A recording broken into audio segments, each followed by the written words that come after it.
एक जुमला है जो मैंने बचपन से सुना है कि जिसने की शर्म उसके फूटे कर्म।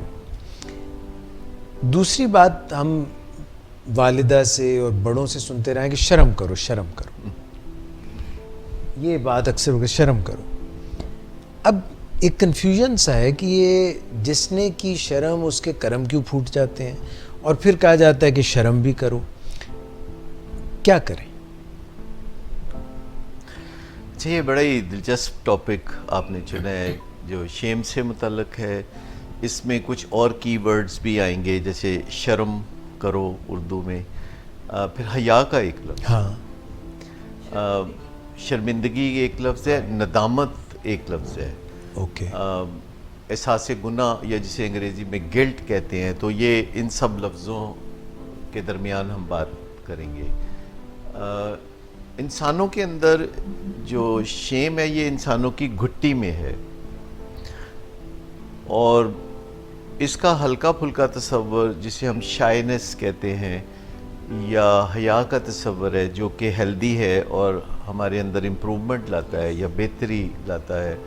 और अगर ये हद से बढ़ जाए तो हम बेहतरी लाने की बजाय मफलूज हो जाते हैं और अपने आप को छुपाने की तरफ चले जाते हैं। जब ये हद से बढ़ जाती है शेम, तो फिर हमें इस्लाह का तस्वर ज़्यादा नहीं आता, क्योंकि हम पैरालाइज हो जाते हैं और ये तस्वर आता है कि किसी को पता ना चले। फिर ये मेन स्टे बन जाता है ज़िंदगी का कि ये हाइडिंग में हम चले जाएं। और आपने देखा होगा बाजू का छोटे छोटे बच्चे घर में मेहमान आए तो वो चारपाई के नीचे घुस जाते हैं। एब्सोल्युटली। कई बच्चे होते हैं जो आगे बढ़ के आके आपको ट्विंकल ट्विंकल लिटिल स्टार सुनाना शुरू हो जाएंगे, या बड़े गले लगते हैं और वो एक बड़े मज़ा आता है उनके साथ इंटरेक्शन करने में। और कई बच्चे जो है अजनबियों को देख के बहुत पीछे छुपना चाहते हैं, माँ के पीछे छुपना चाहते हैं या किसी चीज़ के पीछे छुपना चाहते हैं। तो ये तस्वर इंसान के साथ अज़ल से है, क्योंकि इंसान को इस पे 2,40,000 साल तक इंसान बहुत ही पसमानदा था। वो बातचीत भी नहीं करता था, वो कोई कामकाज भी नहीं करता था, और फिर भी अर्ली ऑन, इससे भी पहले, जबकि अभी उसने बातचीत भी शुरू नहीं की थी और कोई कामकाज भी शुरू नहीं किया था और कोई तरक्की भी नहीं की थी, लेकिन शेम का तस्वर उस वक्त भी मौजूद था कि इंसान ने पत्तों से अपने जिस्म को छुपाना शुरू कर दिया था और फिर जानवरों की खालों से अपने जिस्म को छुपाना शुरू किया। और ये बिल्कुल कोई 10,000 साल पहले की बात है कि इंसान ने बातचीत करना शुरू किया। हालांकि बातचीत करने की अहलियत उसमें पहले भी थी, सोचने की अहलियत पहले भी थी, लेकिन वो अपनी सोच को दूसरों तक नहीं पहुंचाता था। और 10,000 साल पहले जब इर्तिका ज़्यादा शुरू हुआ और इंसान ने प्रोफेशन इख्तियार किया, तो वो पहले खेती बाड़ी का प्रोफेशन था और फिर नए नए प्रोफेशन आते रहे, और आज दुनिया में बेपनाह वैरायटी है जो लोग काम करते हैं अपनी गुज़र-औक़ात के लिए और उसके रिवॉर्ड्स हासिल करते हैं। और जंगल के ज़माने से लोग फिर कबायली ज़माने में, और आहिस्ता आहिस्ता ये रोशन ख्याल शहरी ज़िंदगी तहज़ीब व तमद्दुन से भरपूर आ गई सामने। और इसमें इंसान ने जितनी तरक्की की, साथ साथ इंसानों के शेम का जो पहलू है उनकी ज़िंदगी में, उसने भी तरक्की की, जिससे कि इंसान बहुत तकलीफ़ उठाते हैं। आज से 1000 साल पहले या 2000 साल पहले या 5000 साल पहले इंसान में उतनी शेम नहीं थी जितनी कि आज है। अब हम बहुत कॉन्शियस हैं, और दो बुनियादी चीज़ें हैं जिनके दरमियान हम ज़िंदगी गुजार रहे होते हैं। एक है गिल्ट और एक है शेम। अगर हम कोई ऐसा काम करते हैं जो अच्छा नहीं है तो हमें एहसास नदामत होता है, और हम आगे बढ़ के फिर कोई तलाफ़ी करना चाहते हैं। जैसे माफ़ी तलाफ़ी के जो तस्वुरात हैं वो गिल्ट से वो बसता है कि जब हम कोई गलत काम करते हैं और किसी को उससे तकलीफ़ पहुंचती है, तो हम अगर गिल्ट महसूस करते हैं तो हम आगे बढ़ते हैं। गिल्ट जो है वो पीछे से हमें पुश करता है कि आगे बढ़ो और माफ़ी तलाफ़ी और कुछ इजाफ़ी करो, ताकि आपके रिलेशनशिप अच्छे हो जाएं और आपकी ज़िंदगी बेहतरी की तरफ चली जाए। लेकिन कई दफ़ा ऐसा भी होता है कि हम शेम में मुब्तला हो जाते हैं और हम फिर पीछे हटते हैं और सामना नहीं करते। जैसे अगर हमने किसी का कुछ कर्ज़ा वापस लौटाना है तो कई दफ़ा लोग छुपने लगते हैं क्योंकि उनका इरादा नहीं होता लौटाने का।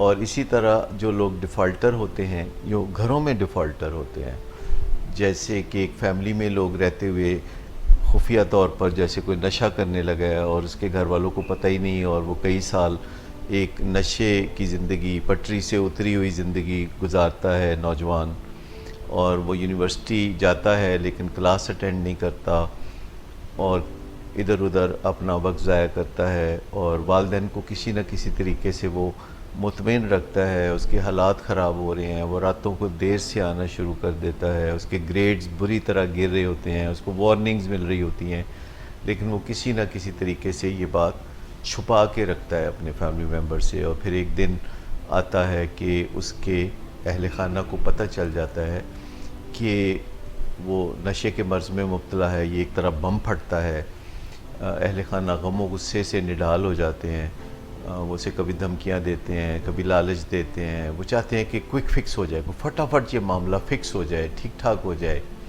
और जब बातचीत हो रही होती है दोनों के दरमियान, यानी नौजवान और उसकी फ़ैमिली के दरमियान या माँ बाप के दरमियान और औलाद के दरमियान जब बातचीत हो रही होती है ऐसे मौजू पर, तो दरवाज़े बंद करके दीवारों के अंदर आपस की बातचीत हो रही होती है। और इस बातचीत में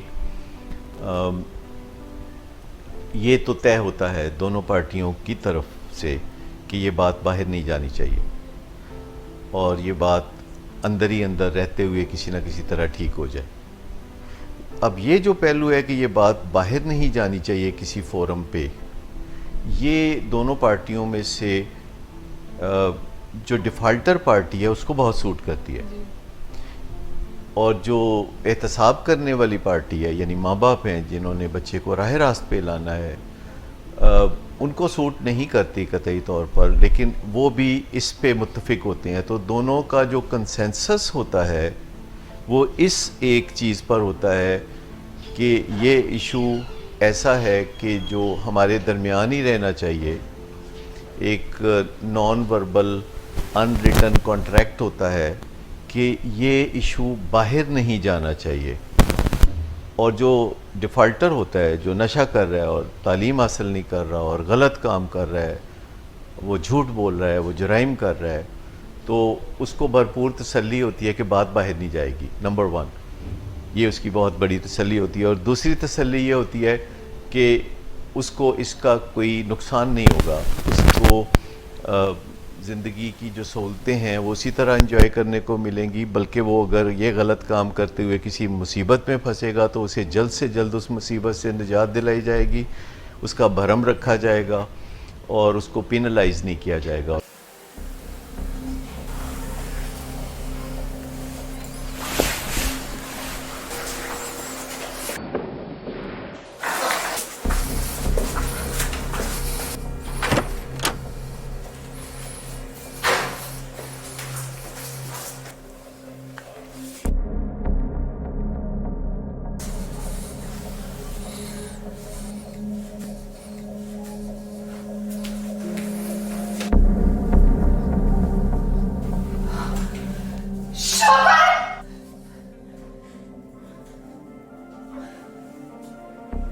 शराब नोशी की वजह किरदार की खराबी नहीं, मूड की खराबी है। शराब नोशी कभी भी नशे की बीमारी में बदल सकती है। नशे की बीमारी हर स्टेज पर काबिले इलाज है। मदद हासिल कीजिए, क्योंकि वो ऐसा नहीं करेगा। विलिंग वेज से मदद हासिल कीजिए, कहीं से भी मदद हासिल कीजिए, लेकिन फौरी मदद हासिल कीजिए। जिस मुआवजे के इंतजार में आपने बहुत देर कर दी, अब वो दस्तक दे रहा है। मदद हासिल कीजिए, मदद हासिल कीजिए, मदद हासिल कीजिए।